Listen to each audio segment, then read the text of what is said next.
Hi எல்லோரும் நல்லா இருக்கீங்களா? எல்லாருக்கும் இனிய விநாயகர் சதுர்த்தி நல்வாழ்த்துக்கள்.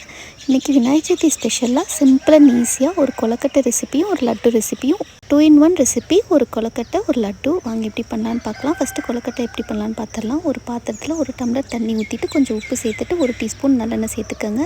தண்ணி நல்லா கொதித்து வரணும். அப்போ தான் உங்களுக்கு கொழுக்கட்டை நல்லா சாஃப்டாக வரும். 1/2 கப் பச்சரிசி மாவு 1/2 கப் கம்பு மாவு சேர்த்துட்டு அடிப்பிடிச்சிடாமல் கரண்டியால் நல்லா 2 நிமிஷம் கிண்டி விடுங்க. இந்த மாதிரி பாத்திரத்தில் ஒட்டாமல் வரும். இதை அடுப்பை ஆஃப் பண்ணிவிட்டு நல்லா ஆற விட்டுருங்க.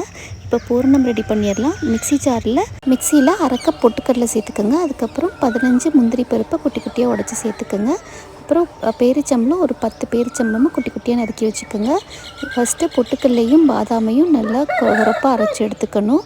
நைஸாக அரைக்கக்கூடாது. இந்த மாதிரி கொரகொரப்பாக அரைச்சி எடுத்துக்கோங்க. அது ஒரு பிளேட்டுக்கு மாற்றிட்டு அதுக்கப்புறம் ஒரு 1/4 கப் பொடிச்ச வெல்லம் சேர்த்துட்டு நல்லா மிக்ஸ் பண்ணி விட்டுருங்க. அப்புறம் கட் பண்ணி வச்சுருக்க பேரிச்சம்பளத்தையும் சேர்த்துட்டு நல்லா மிக்ஸ் பண்ணி விட்டுருங்க.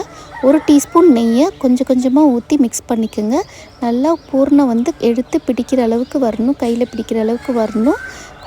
அந்த ஸ்டேஜுக்கு வரைக்கும் கொஞ்சம் கொஞ்சமாக நெய் விட்டு நல்லா பிசறி வச்சுக்கோங்க. இப்போ கொழுக்கட்டை மாவில் கொஞ்சமாக நெய் ஊற்றி நல்லா பிசைஞ்சிக்கோங்க. அப்போ தான் மாவு நல்லா சாஃப்டாக இருக்கும். அதுக்கப்புறம் குட்டி குட்டி உருண்டையாக உருட்டி தட்டிட்டு பூர்ணத்தை நடுவில் கொஞ்சோண்டு வச்சுக்கிட்டு கொழுக்கட்டை மாதிரி பிடிச்சிக்கோங்க. என்கிட்ட அந்த மோல்டு இல்லாததுனால நான் இந்த மாதிரி பண்ணிக்கிட்டேன். உங்கள்கிட்ட அந்த கொழுக்கட்டை மோல்டு இருந்தால் நீங்கள் அந்த மாதிரி கூட பூர்ண கொழுக்கட்டை செஞ்சுக்கலாம். அவ்வளோதான், இந்த கொழுக்கட்டை ரெடி ஆயிடுச்சு. இப்போ இந்த பூர்ணம் கொஞ்சம் மிச்சம் இருக்குல்ல, அதை நீங்கள் மிக்ஸி ஜாரில் போட்டுட்டு 2-3 தடவை பல்ஸ் மோடில் போட்டுட்டிங்கன்னா அந்த முந்திரி பருப்பில் இருக்க எண்ணெயே கசைஞ்சு உங்களுக்கு நல்லா அப்படியே உருண்டை பிடிக்க வந்துடும். அவ்வளோதான், நமக்கு லட்டுவும் ரெடி ஆயிரும். ஸோ 2 in 1 ப்ராசஸ் மாதிரி பூர்ண கொழுக்கட்டையும் ரெடி பண்ணிடலாம். அதே பூர்ணத்தை வச்சு லட்டும் பண்ணிடலாம்.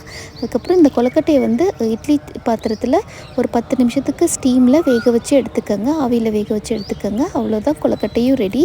நான் அன்றைக்கி பிரசாதத்துக்கு இந்த கம்பு பூர்ண கொழுக்கட்டையும் இந்த லட்டுவும் தான் வச்சு படைத்தேன். விநாயகர் உங்கள் எல்லாருக்கும் சகல சௌபாக்கியமும் செல்வமும் ஆரோக்கியமும் தந்தரணும் வேண்டிக்கிறேன். நான் நேற்றுக்கே இந்த கொழுக்கட்டை லட்டுலாம் செஞ்சு வச்சு எங்கள் வீட்டு விநாயகருக்கு வச்சு சாமி கும்பிட்டாச்சு. ஏன்னா நான் இன்றைக்கி எங்கள் ஊரில் எங்கள் நேட்டிவில் எங்கள் கோயிலில் நல்லா சிறப்பாக கிராண்டாக ஃபங்க்ஷன் பண்ணுவோம். ஸோ அதனால் ஊருக்கு போகணுங்கிறதுனால நான் நேற்றே சாமி கும்பிட்டுட்டேன். நேற்று ஈவினிங்கே கொழுக்கட்டையெல்லாம் படைச்சி சாமி கும்பிட்டாச்சு.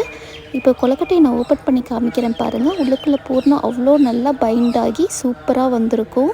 அப்புறம் நான் வாய்ஸ் ஓவர் கொடுக்கும்போது பின்னாடி பேக்ரவுண்ட் வாய்ஸ்லாம் கேட்டிருக்கோம். அந்த பேக்ரவுண்ட் வாய்ஸோட சொந்தக்காரங்க இவங்களாம் தான். தேங்க்யூ ஃபார் வாட்சிங்.